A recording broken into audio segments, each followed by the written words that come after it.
Latest episode দেখুন একদম add free. আচ্ছা, আপনি যদি কিছু মনে না করেন আপনাকে একটা প্রশ্ন করব। আমি জানি আপনি কি বলবেন।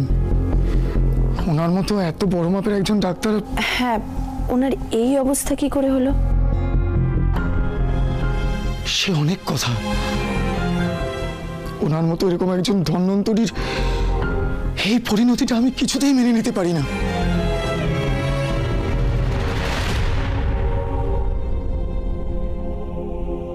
উনি কি এখন কথাও বলতে পারেন না? না, কোনো কিছু প্রয়োজন হলে আমাকে ইশারা করেন, আমি তাতে যা বোঝার বুঝে যাই। আর তো কেউ নেই, আমি এখন ওনার দেখাশোনা করি। আচ্ছা, কি জন্য এসেছেন সেটা তো বললেন না এখনো। আমরা খুব বিপদে পড়ে এখানে এসেছি। একটা ওষুধ, কলি দিদি কি যেন নাম ওষুধটা?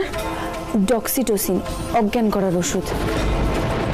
হ্যাঁ, আমরা ফোন থেকে জানতে পেরেছি ওই ওষুধটা উনি আবিষ্কার করেছিলেন। ওই ওষুধটার ব্যাপারে জানতে এখানে এসেছি। ওটা কি এখনো কোথাও পাওয়া যায়? মানে কেউ যদি ওষুধটা কিনে থাকে কোথাও থেকে, কারো কাছে যদি থাকে, আপনি এই ব্যাপারে কিছু বলতে পারবেন?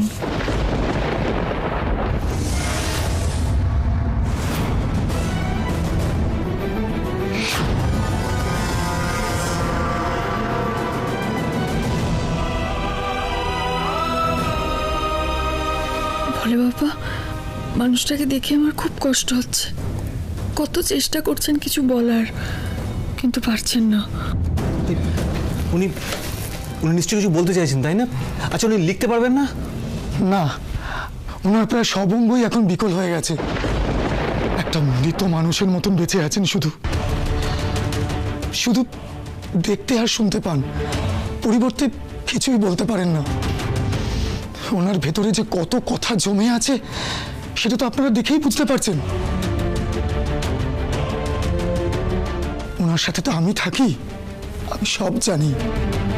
ওনার সাথে যা ঘটেছিল সেটা শুনলে আপনাদেরও চোখে জল এসে যাবে। কি হয়েছিল ওনার সাথে? আসলে অর্গান ট্রাফিকিং কেসে ওনাকে অভিযুক্ত করা হয়েছিল। কি কি কেস?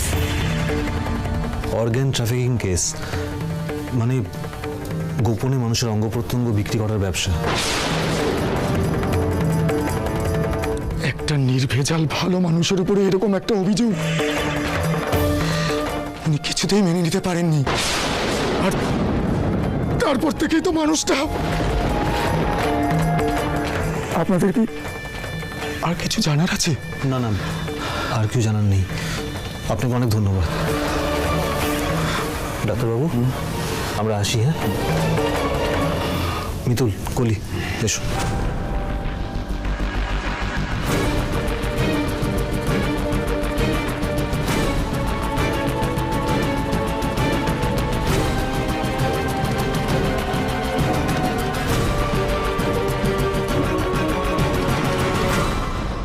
কি করব এবার? কি করে ইন্দ্রবাবুকে খুঁজে বের করব? আমি কোথা থেকে শুরু করব, কি করব, আমি কিচ্ছু বুঝতে পারছি না। আমার মাথা কাজ করছে না। মিতুল, প্যানিক করো না। শোনো, কেসটা খুব ডিফিকাল্ট, আর আমাদের আরো অনেক বেশি ইনফরমেশন লাগবে। মিতুল, এত ভেঙে পড়ো না, আমরা তো তোমার সঙ্গে আছি। আমরা সবাই মিলে ঠিক দাদাভাইকে খুঁজে বের করব।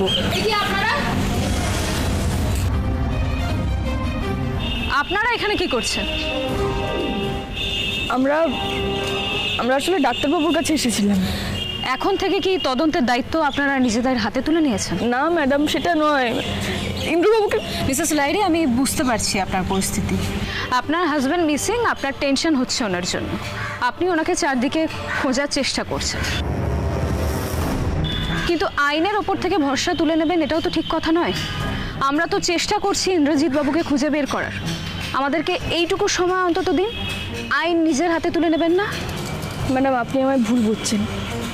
আমি জানি আমি যেরকম চেষ্টা করছি আমার স্বামীকে খুঁজে বের করার, আপনারাও সেরকম যথাসম্ভব চেষ্টা করছেন। কিন্তু কি করব বলুন, শুভব্রত বাবুর খবরটা পেয়ে সেটা আমি বুঝেছি। আমিও কিন্তু একই সময় এখানে হাজির হয়েছি। আমি শুধু এটাই বলতে চাইছি, আপনি যদি একবার আমাকে বলতেন আগে থেকে যে আপনি এখানে আসছেন, তাহলে আপনি খুব ভালো করতেন। যাই হোক, এখন আপনাকে আমি আবারও একটাই কথা মনে করিয়ে দিতে চাই, আপনি যা করবেন ভেবেচিন্তে করবেন। ভবিষ্যতে কোনো রিস্কি স্টেপ নেওয়ার আগে প্লিজ ডু ইনফর্ম মি। আপনারাও মাথায় রাখবেন কথাগুলি।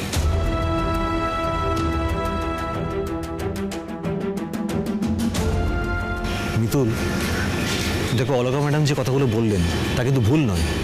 যদি আমরা নিজেরা এই কেসটা তদন্ত করতে যাই তাহলে আরও সমস্যা বাড়তে পারে। আমারও কিন্তু তাই মনে হয় মিতুল।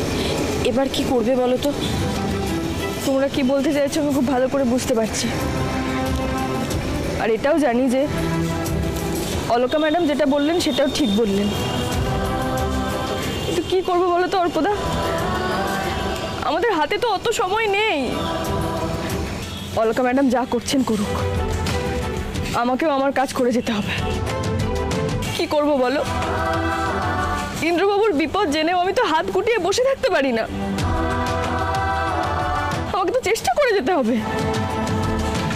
আমি হাল কিছুতেই ছাড়বো না। তাহলে তুমি কি করবে মিতুল? দেখো, একটা কথা ঠিক, ওই ডাক্তারবাবু কিছু বলার চেষ্টা করছিলেন, কিন্তু উনি এখন কথাই বলতে পারেন না। এটাই আমাদের দুর্ভাগ্য। মানে যে করে হোক ওই ওষুধের ব্যাপারে আমাদের জানতে হবে।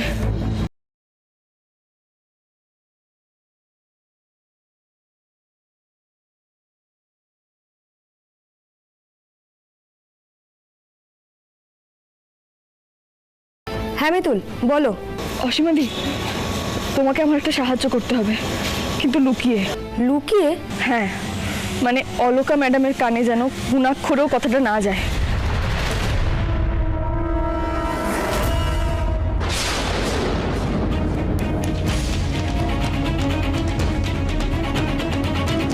যা বললাম যেন মাথায় থাকে।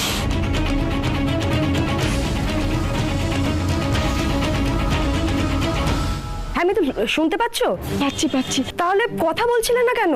এক্ষুনি অলকা ম্যাডামের কাছে ধরা পড়ে যাচ্ছিলাম, উনি আমার পাশ দিয়েই বেরিয়ে গেলেন। কি ব্যাপার বলো তো মিতুল? মানে এই লুকোচুরির ব্যাপারটা কি? ব্যাপারটা খুবই জটিল অসীমাদি। গাড়ির মধ্যে ইন্দ্রবাবুর রক্তে যে অজ্ঞান করার ওষুধ পাওয়া গেছিল, সেই ওষুধের আবিষ্কার করেছেন যে ডাক্তার, তার বাড়িতে আমরা আজকে এসেছিলাম। কি বললেন উনি? কিচ্ছু না, উনি এখন আর কথাই বলতে পারেন না। সে কি? এই বিষয়ে আমি তোমার সঙ্গে পরে কথা বলছি অসীমাদি। শুধু এইটুকু জেনে রাখো, ওই ওষুধের ব্যাপারে আমাদের আরো অনেক কিছু জানতে হবে। আমি এই ব্যাপারে তোমাকে কিভাবে হেল্প করতে পারি একটু বলো তো। শুভব্রতবাবু 10 বছর আগে একটা কেসে পুলিশের হাতে ধরা পড়েছিলেন। সেই সম্পর্কিত যদি কোনো কাগজপত্র তুমি বের করতে পারো তাহলে খুব ভালো হয়। মানে কেউ যদি ওষুধটা কিনে থেকে থাকে, বা কেউ যদি কারো কাছে যদি ওষুধটা থাকে, মানে তুমি বুঝতে পারছো আমি কি বলতে চাইছি? হ্যাঁ মিতুল, আমি তোমার কথা বুঝতে পারছি, কিন্তু এবার তো আমারও টেনশন হচ্ছে। মানে তুমি যেটা বলছো, সবার চোখের আড়ালে গিয়ে ওই ফাইলটা বার করতে, তাতে তো অনেকটা সময় লেগে যাবে। আর এতটা সময় তো আমাদের হাতে নেই।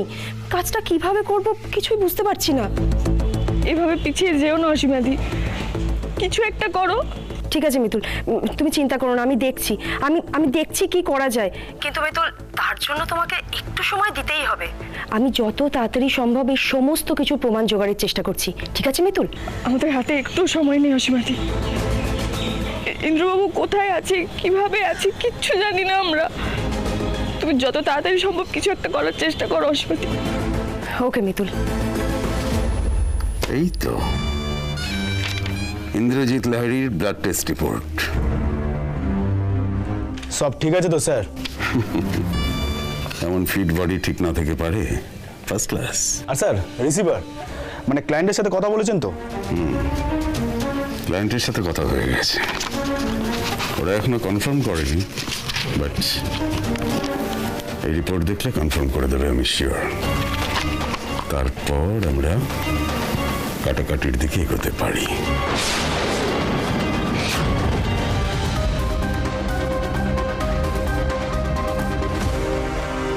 মিতুল, শুনে তো অস্থির হয়েও না। অসীমা ম্যাডামকে দুটো সময় দিতে হবে। সেই সময়টাই তো আমাদের হাতে নেই অর্কদা।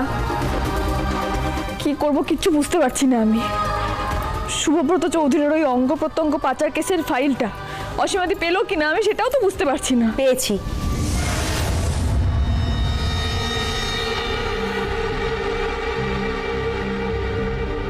অসীমাদি, তোমাকে যে কি বলে, তুমি কোথা থেকে পেলে ফাইলটা?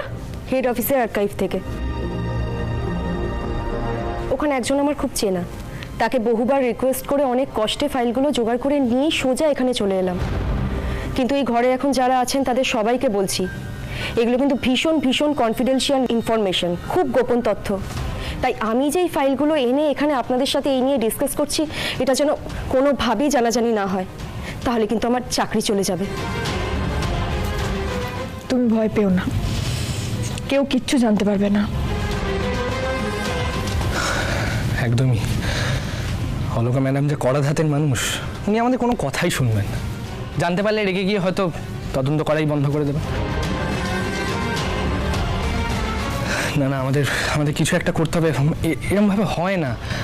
আর বাই দ্য ওয়ে ম্যাডাম, আপনি নিশ্চিন্তে থাকুন, আপনার চাকরি যাবে না। আর আমরা দাদাভাইকে ঠিক পিটিয়ে নিয়ে আসবো। একদমই তাই। আচ্ছা, এখন সময় নষ্ট না করে আমরা বরং ফাইলটা দেখি। আমার মন বলছে ফাইলটা দেখলে আমরা কিছু না কিছু ঠিক পাবো। অসীমাদি, তুমি এখানে এসো, এখানে বসো।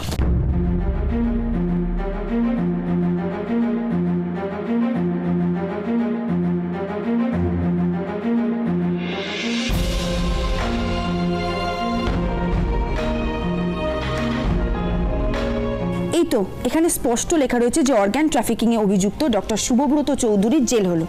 এই দেখ শুভ, এই অর্গান ট্রাফিকিং কেসে আর একজন ডক্টর ইনভলভ ছিল, ওনার নাম হচ্ছে ডক্টর সঞ্চয়ন দত্ত। কই দেখি। এই দেখো, এই তো এখানে আরও লেখা রয়েছে যে মেডিসিন মানে ডক্সিটোসিন যখন তৈরি হয়েছিল তখন ডক্টর শুভব্রত চৌধুরী আর সঞ্চয়ন দত্ত একসাথে কাজ করছিল। এক্স্যাক্টলি, রিপোর্টে পরিষ্কার লেখা আছে ওই ডক্টর শুভব্রত চৌধুরী এবং সঞ্চয়ন দত্ত ওরা মেডিকেল কলেজ থেকে বন্ধু ছিল এবং দুজনে একসাথে একটা হসপিটাল ফর্ম করেছিল এবং ওই হসপিটাল থেকে অর্গান ট্রাফিকিং কেসে ওই ডক্টর শুভব্রত চৌধুরীকে অ্যারেস্ট করা হয়। না না অর্কদা, আমি তখন আরেকটা জিনিস নোটিস করেছিলাম। এই দেখ, তদন্তকারী অফিসারদের কথা অনুযায়ী সঞ্চয়ন দত্ত নামের লোকটি নট গিল্টি। ওনাকে সাক্ষী দিতে বলা হয়েছিল, কিন্তু উনি শুভব্রত চৌধুরীর এগেনস্টে বা ফরে কোনো কিছুই বলেন। আর উনি প্রথম থেকে শেষ পর্যন্ত একটাই কথা বলে গেছেন যে আমি কিছু জানি না।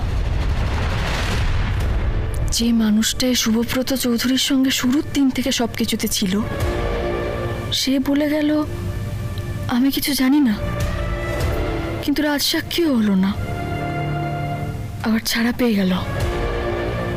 কিভাবে? না না, বিস্তর গন্ডগোল আছে এই লোকটার মধ্যে। যেভাবেই হোক আগে এই লোকটাকে খুঁজে বের করতে হবে। মিতুল মা, কি ভাবছিস? ভাবছি ওই সঞ্চয়ন দত্ত পর্যন্ত যেভাবেই হোক আমাদের পৌঁছতেই হবে, কিন্তু উনি এখন কোথায় থাকেন সেটাই তো আমরা জানি না। এই তো এটা দেখ মিতুল মা, কাগজের কাটিংটা থেকেই তো বোঝা যাচ্ছে সঞ্চয়ন দত্ত প্রথমে নন্দপুর নামে একটা গ্রামে গেছিল, যেখানে গ্রামের মানুষদের জন্য একটা হসপিটাল বানিয়েছে।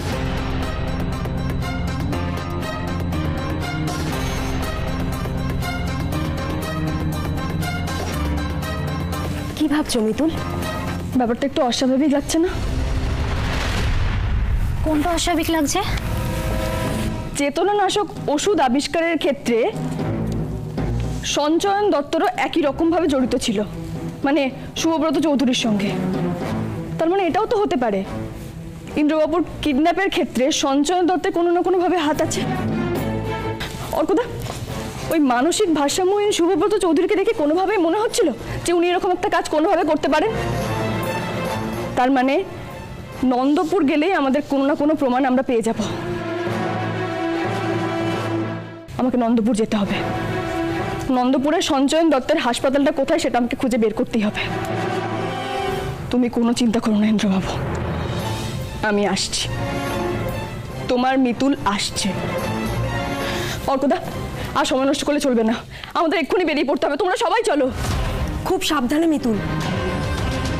তোমাকে যে আমরা কি বললে ধন্যবাদ দেবো অসীমাদি জানি না।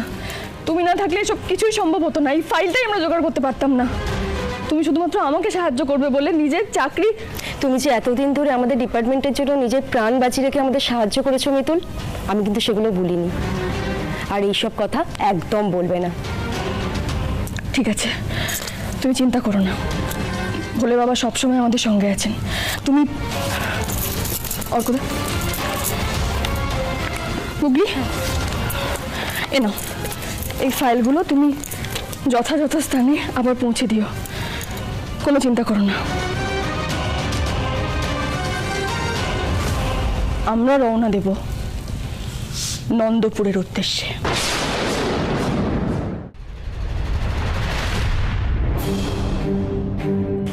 অল দ্য বেস্ট মিতুল, আমি জানি তুমি পারবে। অনেক ধন্যবাদ অসীমাদি, তুমিও সাবধানে যেও। আসি। অর্কদা,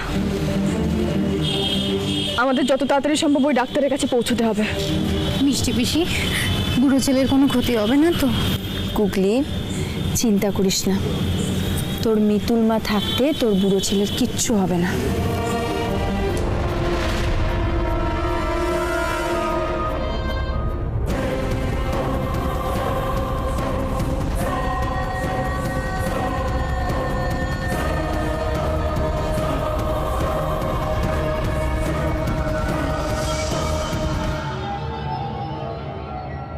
ব্যাস, কনফার্মেশন চলে এসছে। কিসের কনফার্মেশন স্যার? বলেছিলাম না ওনার ব্লাড রিপোর্ট দেখে রিসিভার কনফার্ম করবে, আর কোনো টেনশন নেই। রিসিভার কনফার্ম করে দিয়েছে মানে? আপনি কি করতে চেয়েছেন আমার সাথে? ভেরি গুড, এই তো শেষ ফিরেছে। কি দারুণ টাইমিং। না, আপনার তো সত্যি জানা দরকার আমরা আপনার সঙ্গে ঠিক কি কি করতে চলেছি। ওই রিসিভার মানে যিনি আপনার কিডনিটা মানে আপনারা কি আমার কিডনিটা? কাম ডাউন মিস্টার লাহিড়ী, উত্তেজিত হবেন না। সুস্থ শরীরকে কেন ব্যস্ত করছেন বলুন তো? যখন তখন অপারেশন স্টার্ট হবে, আপনি বরং সেখানে কনসেন্ট্রেট করেন না। কি করবেন কি আপনি? প্রথমে আপনার kidney, liver, lung and heart আমি বার করে নেব, তারপর শুধু খোলটা পড়ে থাকবে।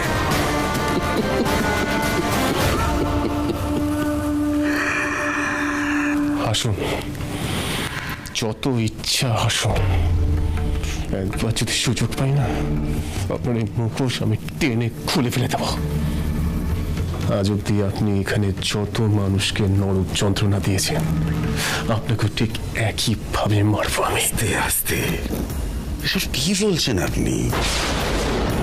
মুখোশ টেনে খুলে নেবেন, নরক যন্ত্রণা ভোগ করাবেন, এজন্যই আমি এসব করতে চাই না। ওসব একদম ভাববেন না। আরে বাবা, আমি তো সোশ্যাল ওয়ার্ক করি। আপনার মতো অনেক ডোনার আমার সোশ্যাল ওয়ার্কের একটা পার্ট। চুপ করুন। আস্তে আস্তে, আমি চিৎকার সহ্য করতে পারি না, একদম পারি না। আর আমার কথা তো এখনো শেষ হয়নি, শুনুন মন দিয়ে। দেখুন, আপনি তো একদম ফিট অ্যান্ড ফাইন আছেন। পৃথিবীতে কত মানুষ কিডনি প্রবলেমে ভুগছে, লিভার সিরোসিসে ভুগছে, হার্টের প্রবলেমে ভুগছে। যদি আপনার বডির কোনো একটা পার্ট তাদের কাজে লাগে, তারা যদি নতুন জীবন পায়, তাহলে সেটা সোশ্যাল ওয়ার্ক নয়। বেআইনি কাজ করছেন আপনি। একটা মানুষ মরে যাওয়ার পর দেহদান করলে সেটা ঠিক আছে, তাহলে জ্যান্ত মানুষ আপনি খুন করবেন? আপনি আসলে ব্যবসা করেন, অর্গান ট্রাফিকিং করেন। আরে, মরে গেলে তো হয়েই গেল, সে তো জানতেই পারলো না যে সে কতটা মহান, কতটা মহৎ কাজ করল। এই জন্য জানেন তো মিস্টার লাহিড়ী, আমি অপারেশনের সময় অ্যানেস্থেসিয়া করি না, যাতে সে যন্ত্রণার সঙ্গে সঙ্গে তার মহৎ হওয়ার আনন্দটা উপভোগ করতে পারে।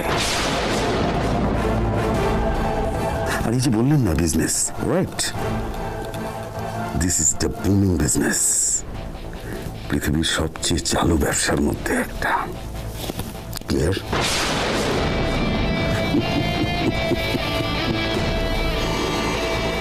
না না, আমি কিছুতেই এখানে থেকে এই নোংরা লোকগুলোর হাতে শেষ হয়ে যাব না। কিছু একটা করতেই হবে। আর এই লোকটাকেও যোগ্য শাস্তি দিতে হবে, দিতেই হবে। অটো দাঁড়াও।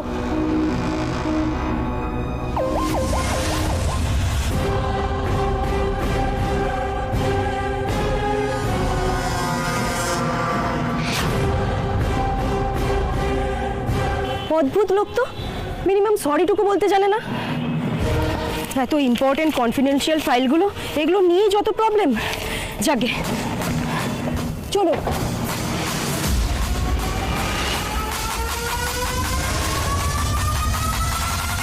হ্যালো রণ স্যার, কাজটা হয়েছে? হয়েছে স্যার। এদের কাছে যে ফাইলটা এসে পৌঁছেছে তাতে শুভব্রত চৌধুরীর নাম ছাড়াও আরেকজনের নাম দেখতে পেলাম। যদিও সে অভিযুক্ত ছিল না, সেই কেসে সাক্ষী ছিল। সে আবার কে? সঞ্চয়ন দত্ত। সঞ্চয়ন দত্ত? আচ্ছা ঠিক আছে, তুমি সময় মতন আমাকে খবর দিতে থাকবে।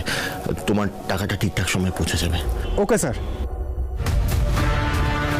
সঞ্চয়ন দত্ত?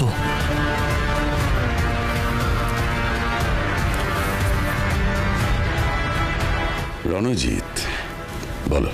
ডক্টর, একটা বিশাল বড় গন্ডগোল হয়ে গেছে। মিতুল সঞ্চয়ন দত্তর নাম জেনে গেছে। হোয়াট?